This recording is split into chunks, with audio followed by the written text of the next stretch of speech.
आज जिस कपल से हम आपकी मुलाकात साइम करवाने जा रहे हैं नाजरीन की, सियासत में बड़ा जाना पहचाना नाम है, लेकिन सियासत के हवालों के अलावा भी हमने देखा कि माशियत के हवाले से बात की जाए या फिर आप अपोजिशन के हवाले से इनसे बात करें, हुकूमत के हवाले से बात करें, बड़े दबंग अंदाज से बात करते हैं। और ये सिंध के गवर्नर भी रहे हैं, तो होपफुली आप समझ गए होंगे कि मैं किन की तरफ इशारा करूं। इनके भाई भी सियासत में बाय द वे जाने माने चेहरे हैं, ठीक है, और बड़ी गहरी नजर रखते हैं सियासी उमूर के ऊपर और तनकीद करते हुए बिल्कुल नहीं घबराते। और ये आज अकेले नहीं है, ये अपनी अहलिया के साथ हमारे स्टूडियो में मौजूद है, हमने इनको मदू किया है, तो वेलकम करते जनाब मिस्टर जुबैर साहब एंड हिज अहलिया। अस्सलाम वालेकुम। सर कैसे हैं आप? Thank you very much. आप दोनों ईद के मसरूफ दिन में से हमारे लिए वक्त निकाल के लाए हो। यार भाई तो आना पड़ता है।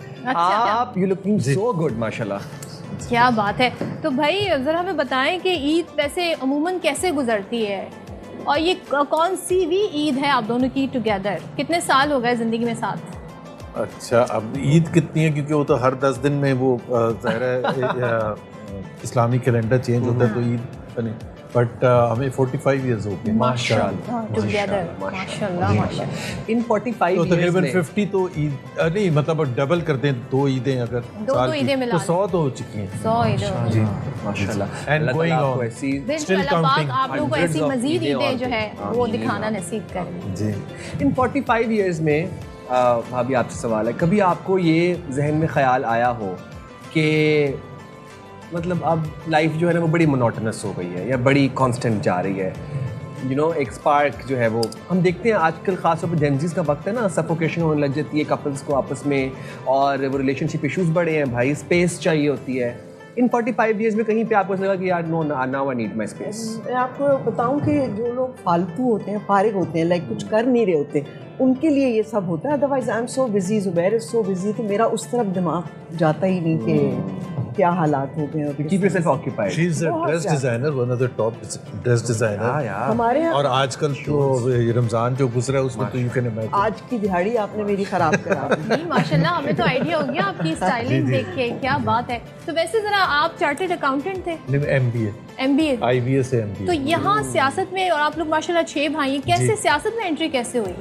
सियासत में एंट्री ऐसे प्लान नहीं थी, बिल्कुल भी प्लान नहीं थी। जाहिर सी बात है, क्योंकि हमारे फादर के पास ना मिलें थी ना ज़मीनें थी, तो हमें काम करना था, इसलिए MBA किया IBA से और नौकरी की। मैं IBM में था, अमेरिकन जो कंप्यूटर कंपनी है, बाहर भी रहा, मिडल ईस्ट में भी रहा, यूरोप में, पाकिस्तान में, तो वो मैंने जल्दी छोड़ दिया था।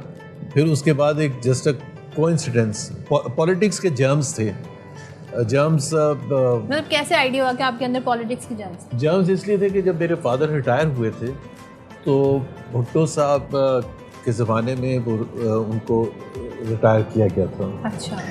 और ज़बरदस्ती, he was very young, he was just 48 जब वो रिटायर हुए थे, तो उस वक्त तो हम पढ़ रहे थे, लेकिन वो we were drawn into politics as such, क्योंकि हमारे यहाँ फिर पॉलिटिक्स डिस्कस हो रही थी, जो भी आता था भुट्टो साहब के खिलाफ बात कर रहा होता था, तो वी ग्रू अप दैट माहौल।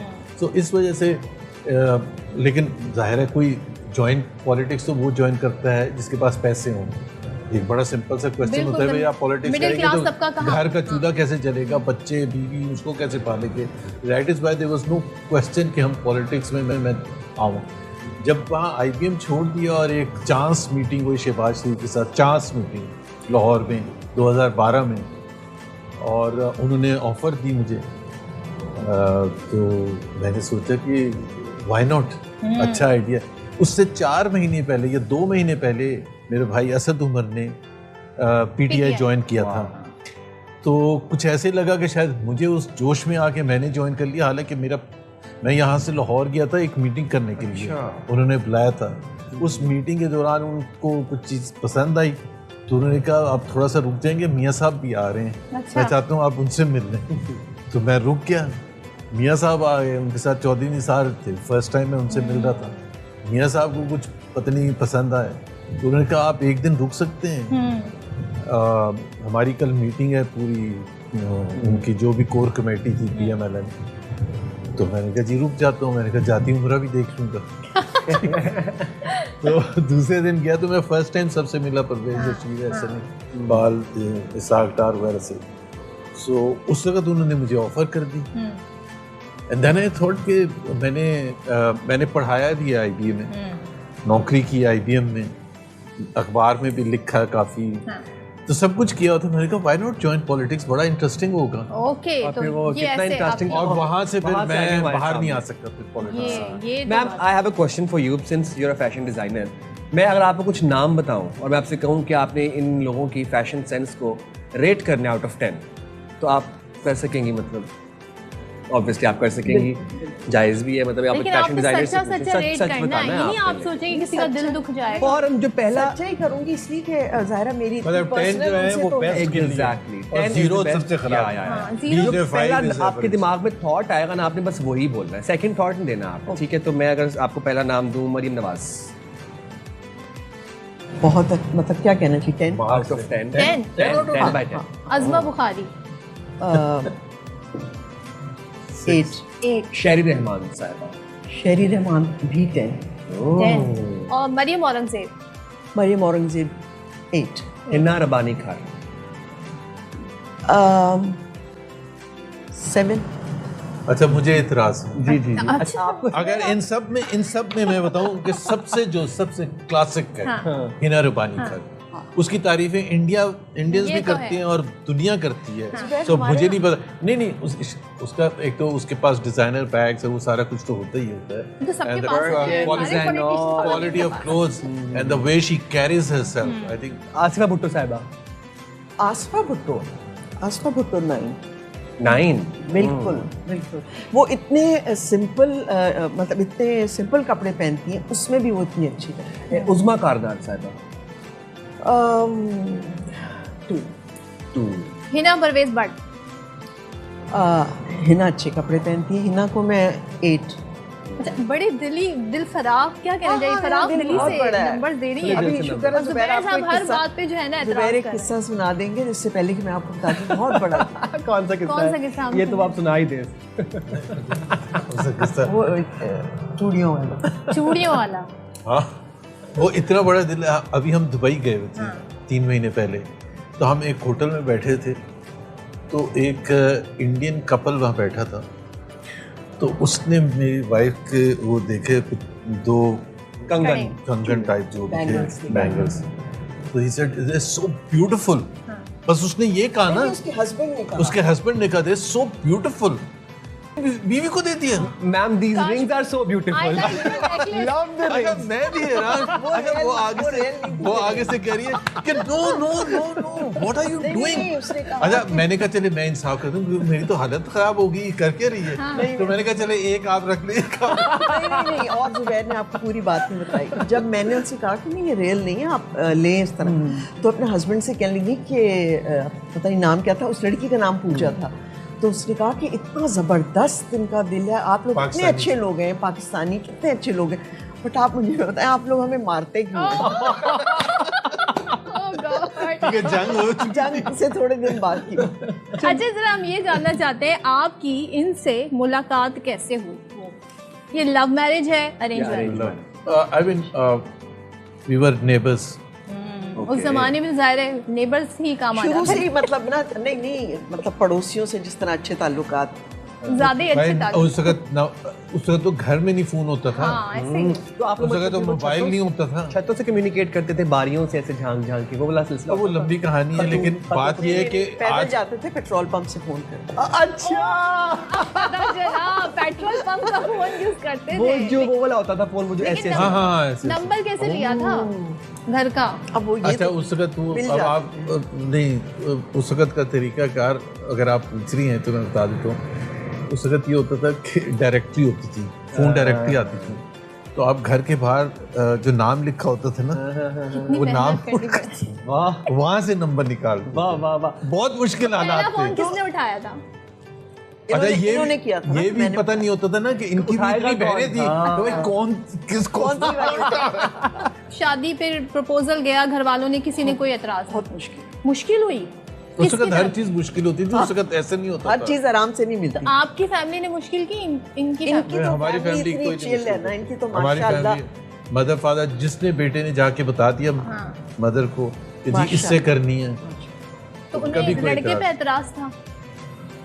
बस कुछ मतलब लड़के पर एतराज था कि पता नहीं इसका फ्यूचर कैसे सिर्फ बताना पड़ा कि वो आप निकलवा लें अच्छा कुंडली वगैरह तो- निकलवा ले फिर उससे। हाँ थोड़ा बहुत तो ऑब्वियसली बनाना पड़ा। एक्चुअली मेरे फादर बहुत रिलीजियस थे, तो उन्होंने जब इसको उसमें लिया कि भाई ये लड़की की मर्जी के खिलाफ शादी करना जो है वो गलत है, तो बस उसमें फिर हाँ। चलें जी, नाउ जरा कमिंग बैक टू पॉलिटिक्स। अब एक टेबल पे दो भाई बैठे हैं और दोनों एक एक्सट्रीम पार्टीज हैं, एक पीटीआई है, एक पाकिस्तान मुस्लिम लीग नून है, और वो भी ऐसा वक्त कि जब बहुत खराब बड़ी इंटॉलरेंस होती थी उस वक्त में। तो कभी वो बहसा हो गया हो या कभी कोई बहस किसी बात के ऊपर, या कभी मूड ही खराब हो गया हो, ऐसा क्यों हुआ? अच्छा, हमारे भाइयों में ना बहुत ज़्यादा पॉलिटिक्स डिस्कस होती थी। That is why the germs were there ना, बहुत ज़्यादा पॉलिटिक्स होती थी। लेकिन हमारे और भी बहुत ज़्यादा इंटरेस्ट थे, लाइक स्पोर्ट्स, और हर किस्म की स्पोर्ट्स, सिर्फ ये क्रिकेट नहीं। सॉरी एक बात कहती हूँ तो मैं आपकी बात करती हूँ, सॉरी। जब मेरे बड़े बेटे की शादी हुई तो उनकी जो वाइफ है, मतलब मेरी जो बहू है, वो हमारे साथ गई। जुबैर के बड़े भाई हैं, तारिक भाई, उनके घर पे। तो मैं अंदर एंटर हुई तो मैंने देखा वो बाहर लॉन में वॉक कर रही है। अच्छा। तो मैंने कहा बेटा आप यहाँ क्या कर रही? कहती है कि मम्मा अंदर लड़ाई हो गई है। कहा लड़ाई नहीं हो गई। मैं ज़रा अंदर जाके देखा तो जुबैर, असद, कमाल, अब्बास भाई, तारिक भाई सारे, हाँ वो जब ये लोग बात करते हैं ना तो बाहर वाला समझता है कि अंदर लड़ाई हो रही है। बहुत बहस। सर, हमारे पास तो आप जब आते हैं शोज में तो आप बड़े धीमे और बड़े पोलाइटली अंदाज में बात करते हैं। लेकिन ना एक तो एक तरीक़ेकार होते हैं ना, आप अपने घर में अपने दोस्त के साथ डिफरेंट लहजा होता है, आप कहीं बैठे हुए तो आपको एक डिप्लोमेटिक तरीका होता है। लेकिन तो हम सिर्फ पॉलिटिक्स नहीं, पाकिस्तानी पॉलिटिक्स, अमेरिकन पॉलिटिक्स, मतलब आजकल अगर पाकिस्तानी घर है तो स्पोर्ट्स है, स्पोर्ट्स में भी सारे स्पोर्ट्स, हॉकी होगी, स्क्वॉश होगी, क्रिकेट होगी, वी फॉलोड एवरी स्पोर्ट्स।